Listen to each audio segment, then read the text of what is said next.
എന്ന് പറഞ്ഞാൽ വാഗ്ദത്തം ഈസിക്കൽ ടു ഇമ്പോസിബിൾ. അതായത് ഒരിക്കലും നമ്മുടെ ജീവിതത്തിൽ നടക്കുന്ന കാര്യങ്ങൾ ഒരിക്കലും വാഗ്ദത്തം തരുന്നില്ല. ഹല്ലേലൂയ. സേഫ് സോണിൽ നിൽക്കുന്ന അബ്രഹാമിനെ നോക്കിയാണ് പറഞ്ഞത്, നീ പുറപ്പെടാൻ പറഞ്ഞത്.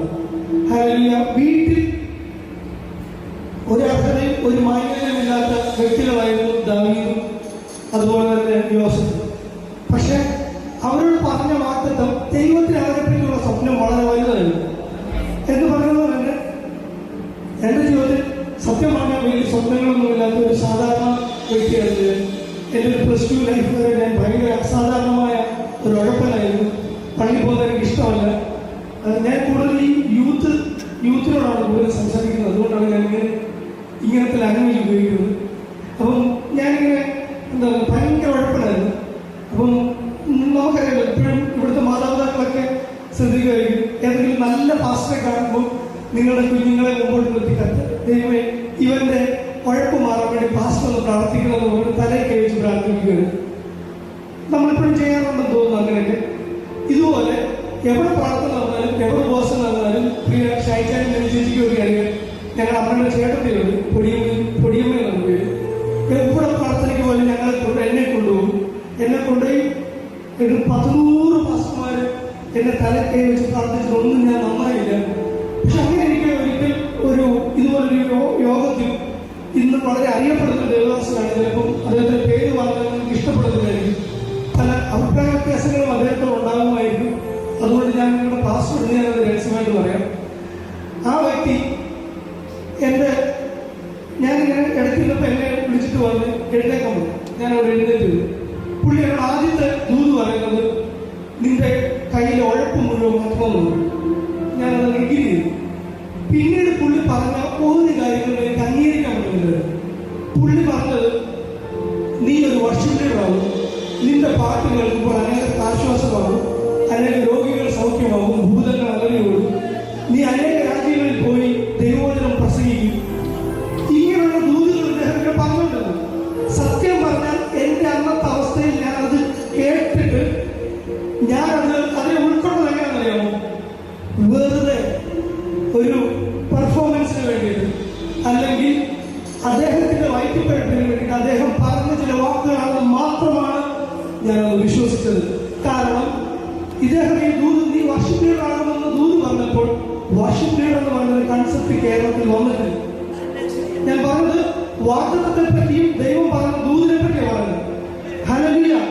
ചില വാഗ്ദത്തങ്ങൾ, ചില ദൂതുകൾ നമുക്ക് അംഗീകരിക്കാൻ ഭയങ്കര ബുദ്ധിമുട്ടുണ്ടാവും. പക്ഷെ ദൈവം ഒരു വാക്ക് പറഞ്ഞിട്ടുണ്ടെങ്കിൽ ഹല്ലേലൂയ, നമ്മൾ എത്ര ഉഴപ്പി വെച്ചാലും എത്ര പുറകോട്ട് പോയാലും ഹല്ലേലൂയ, കർത്താവിന് നിന്നെ പറ്റി ഒരു പദ്ധതി ഉണ്ടെങ്കിൽ ഹല്ലേലൂയ, നീ എത്ര കുറവുള്ളവരാണെങ്കിലും, നീ എത്ര താഴ്ചയിൽ കിടക്കുന്നവരായാലും നിന്നെ പുറത്തു കൊണ്ടുവരുന്ന ഒരു വലിയ അഭിഷേകത്തിന്റെ ശക്തി ഇതിനകത്തേക്ക് ചില തലമുറകളോട് ഞാൻ വിളിച്ചു പറയട്ടെ. ഹല്ലേലൂയ. നീ ഇരിക്കുന്ന സാഹചര്യം വേണമായിക്കോട്ടെ, നിന്നെ ഒതുക്കിവെക്കപ്പെടുന്ന മേഖലയിൽ നിന്ന് നിന്നെ പുറത്തു കൊണ്ടുവരുന്ന ഒരു അഭിഷേകത്തിന്റെ ശക്തി എന്ന് പറഞ്ഞാൽ ഇതിനകത്ത് ചലിക്കുന്നു.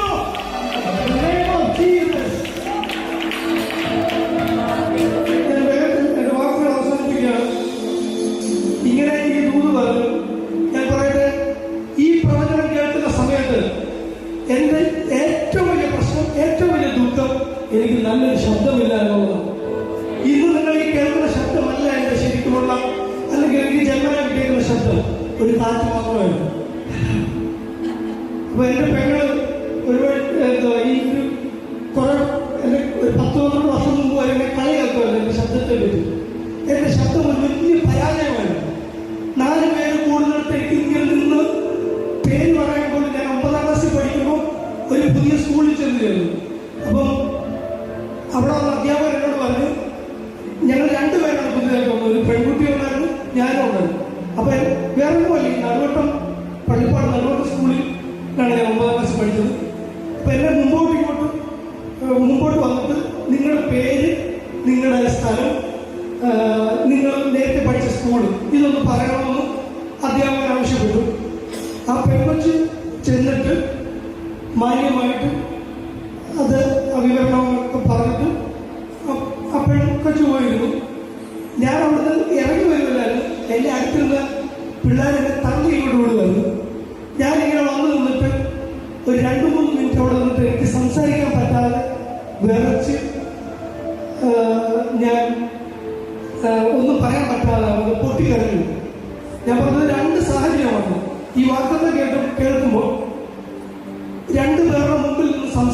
കഴിയാത്ത എന്നെ, അല്ലെങ്കിൽ പാട്ടുപാടാനും പ്രസംഗിക്കാനും ബേസിക് ആയിട്ട് വേണ്ട ക്വാളിറ്റി ശബ്ദമാണ്, അതില്ലാത്ത എന്നോടാണ് കർത്താവ് ദൂത് പറഞ്ഞത്, പ്രവചനം പറഞ്ഞത്, നീ ഒരു വാഷിംഗിനാകും, നീ അനേക രാജ്യങ്ങളിൽ പ്രസംഗിക്കുമെന്ന് പറഞ്ഞത്.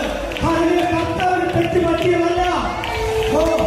മനുഷ്യൻ നോക്കുമ്പോൾ ആ പ്രവചനം തെറ്റായിട്ട് തോന്നുമായിരിക്കാം, നിന്റെ ബുദ്ധിയിൽ നീ ചിന്തിക്കുമ്പോൾ അതിനെ തെറ്റായിട്ട് തോന്നുമായിരിക്കാം. പക്ഷെ നിന്റെ ബുദ്ധിമത്തെ വിട്ടുകളഞ്ഞിട്ട് കർത്താവിൽ തന്നിരിക്കുന്ന മാറ്റത്തിന് വേണ്ടി നീ എപ്പോൾ സമർപ്പിച്ചു കൊടുക്കുക തയ്യാറാകുന്നുവോ, അപ്പോൾ മുതൽ നിന്റെ ജീവിതത്തിൽ വലിയ മാറ്റങ്ങൾ, അസാധാരണമായ അത്ഭുതങ്ങൾ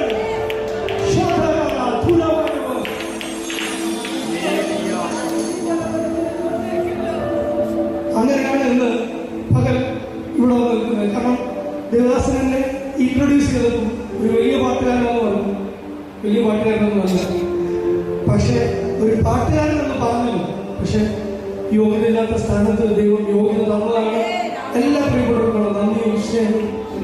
ജീവിതം മാറും ഒരു വാക്കു നീ പറഞ്ഞ, എവിടവും മാറും ഒരു വാക്കു നീ പറഞ്ഞ. വിശ്വാസത്തോടെ പ്രത്യാശയോടെ ആ വരികൾ ചേർന്നതാണ്. കർത്താവേ, നീ പറഞ്ഞാൽ എന്റെ ജീവിതം മാറും.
Oh,